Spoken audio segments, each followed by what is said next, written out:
Welcome to Magnificat TV News, dedicated to bringing you the news of the Church.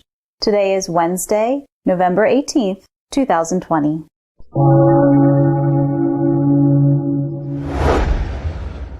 The Vatican has published the report on former Cardinal McCarrick.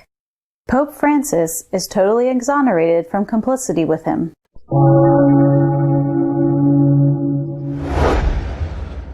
Monsignor Vigano has defended himself against the accusations made against him in the Vatican's report on former Cardinal McCarrick.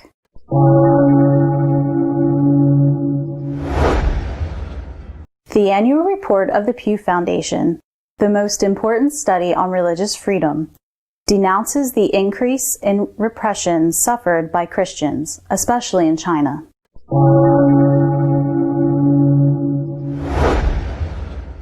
Pope Francis had nothing to do with the promotion and activities of former Cardinal McCarrick, as stated in the report released by the Vatican.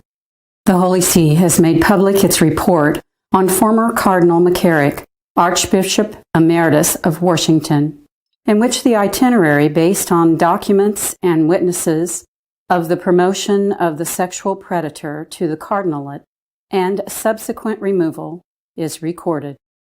The text includes the testimonies of many people who witnessed his behavior. The report consists of 477 pages, which the Vatican has made public through its official website.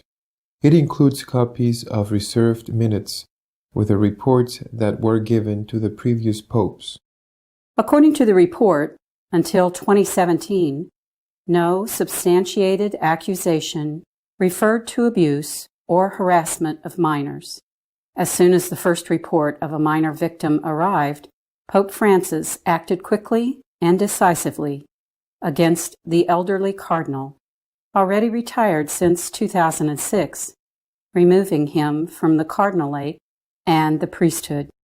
Always according to the report, Pope John Paul II was warned not to appoint McCarrick Archbishop of Washington and then Cardinal, but in the face of the latter's protest of innocence, the Pope decided to believe him and gave him those positions.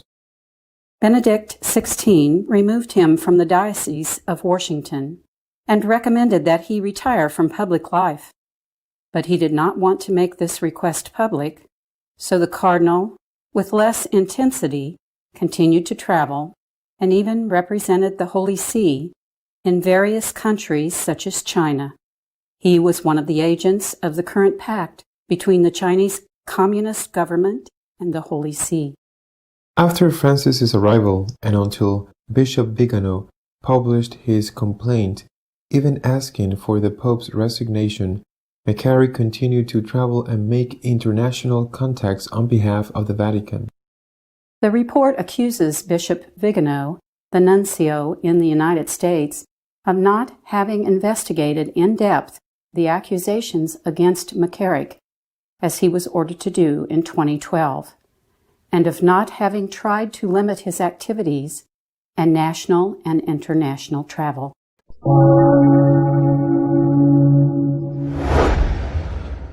After the accusations of negligence against Monsignor Vigano included in the report on former Cardinal McCarrick, the Archbishop has denied everything. Archbishop Vigano, who was nuncio to the United States from 2011 to 2016, denied the allegations in the McCarrick report published by the Vatican, which states that he did not act on instructions received to investigate the former cardinal.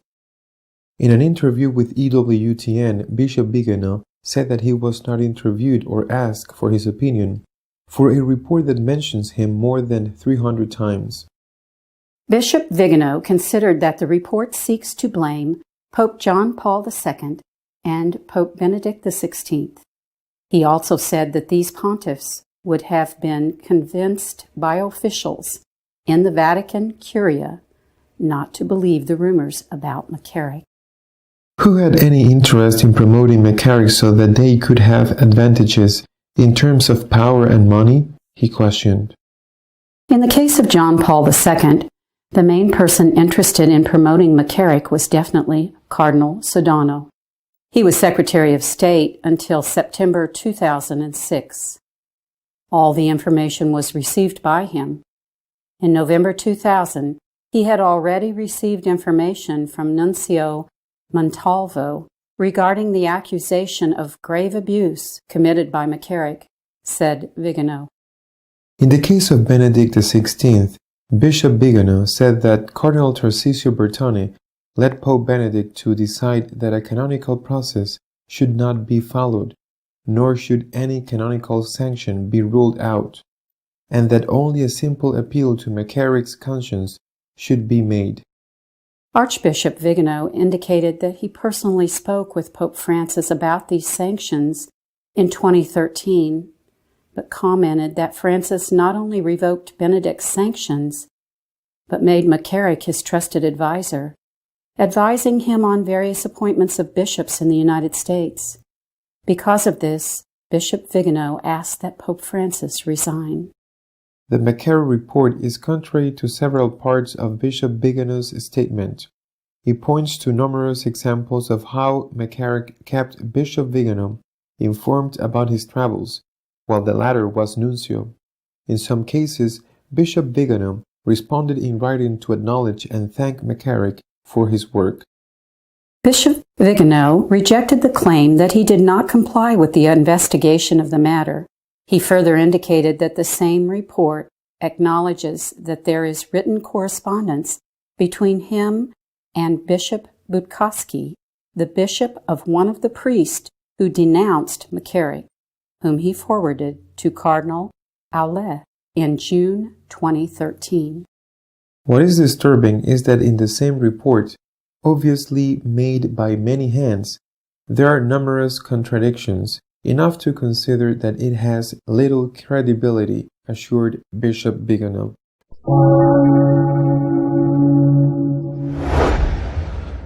The situation of Christians around the world is deteriorating, and attacks on religious freedom are occurring everywhere, especially in China, according to a report by the Pew Foundation.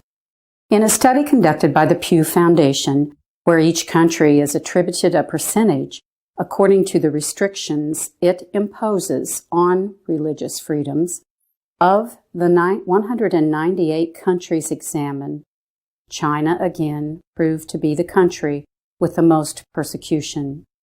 It is followed by Iran, Malaysia, Tajikistan, and 21 other Asian nations. Most governments that restrict religious freedom are in Asia, the Middle East, and North Africa. It is noteworthy that since these studies exist, China has been at the top of the list. Some of the actions violated by the authorities of these countries are arrests, physical abuse, destruction of property, eviction, and deportation. In countries like Tajikistan, the government controls religious education. In India and Thailand, there are laws against religious conversion. Countries with high restrictions imposed by their governments are those considered imperfect democracies, such as Malaysia, Indonesia, and Singapore.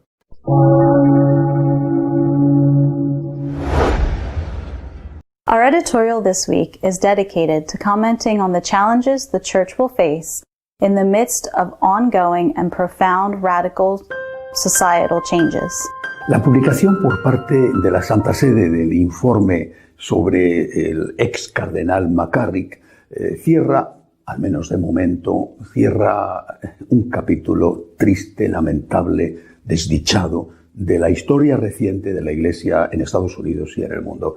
Viene a poner de manifiesto la relación que ha habido entre la promoción de obispos, en algunos casos, por supuesto, y también la capacidad de conseguir dinero por parte del promocionado. Repito, al menos en lo que hace referencia al caso McCarrick. La Iglesia reconoce sus errores en el sistema de promoción de obispos. No se dice nada sobre la posible influencia del así llamado lobby gay en esa promoción.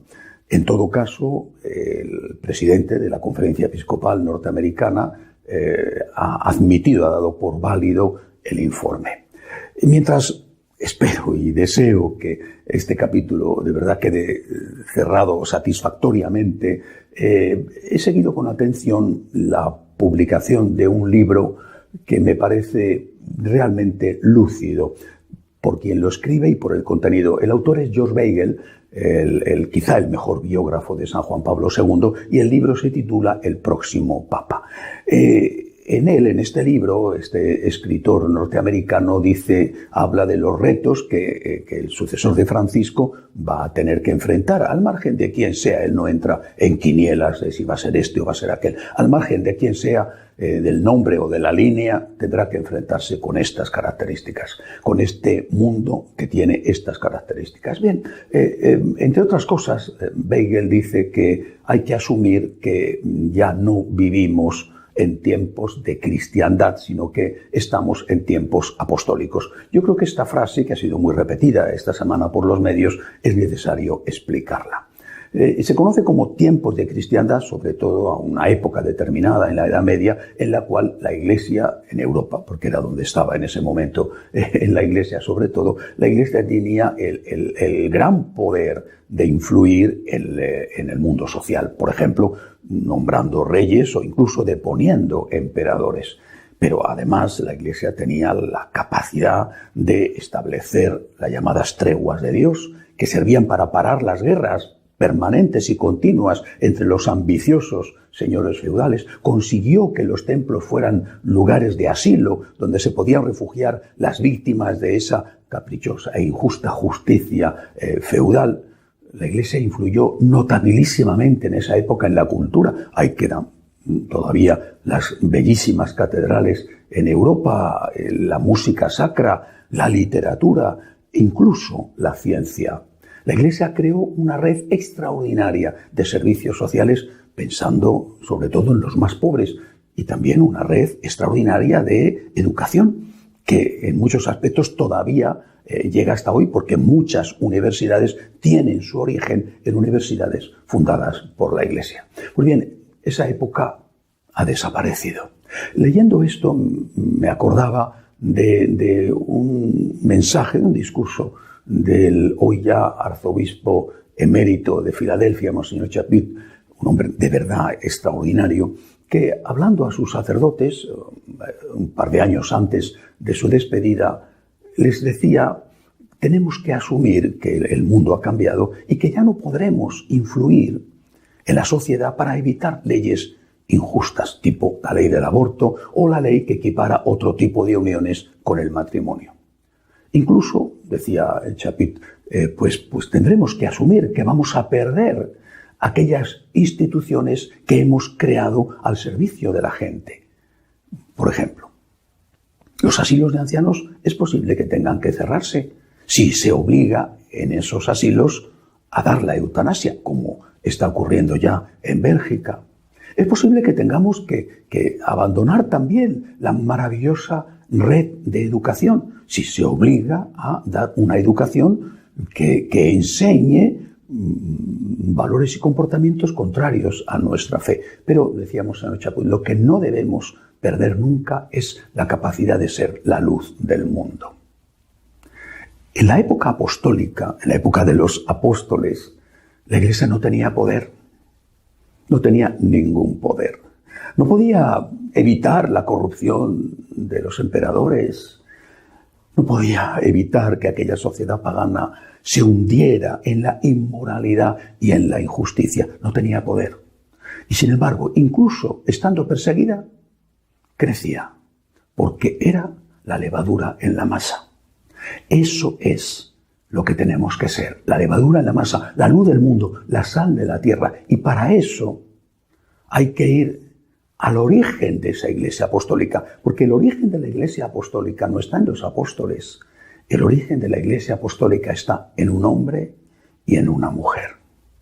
Ese hombre es Jesús y esa mujer es la Santísima Virgen María. Jesucristo, verdadero Dios y verdadero hombre.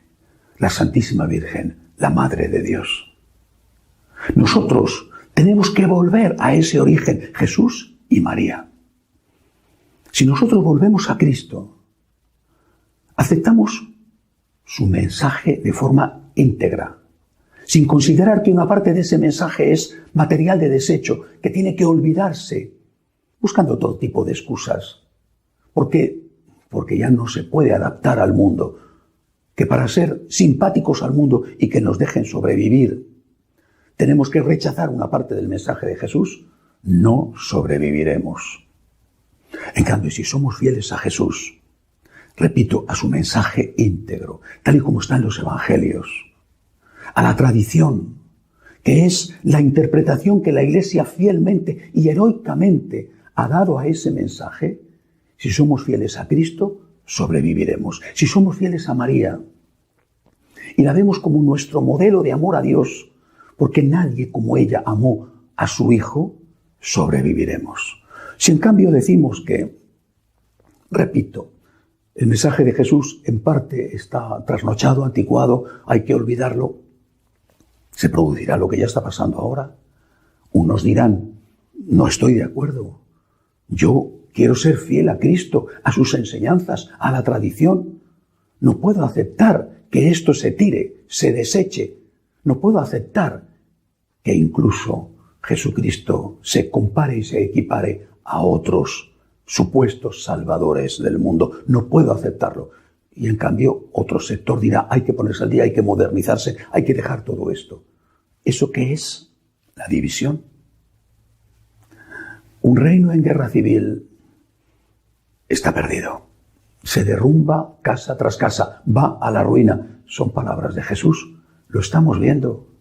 Una iglesia apostólica, una iglesia acosada desde fuera. El único lujo que no puede permitirse es la división. Si estamos unidos, sobreviviremos, pero no puede haber unidad. Es imposible que haya unidad, absolutamente imposible, si no es en torno al uno. Unidad en torno al uno, en torno a Cristo nuestro Señor, aceptando íntegramente su mensaje, la palabra de Dios y la tradición. Todo lo demás es fuente de división, es provocar la ruina. Volvamos a los tiempos apostólicos, volvamos a Cristo y a María. Sobreviviremos, sobreviviremos. Por mal que lo pasemos, sobreviviremos. En cambio, si estamos divididos, si consideramos, o alguno considera, que Cristo está superado, la ruina se instalará entre nosotros y habremos terminado nuestra época, nuestra historia.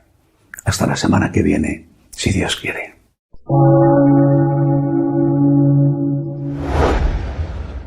If you wish to be up to date on what is happening in the Church, please follow us online at www.catholicosonline.org. We will see you next week, God willing.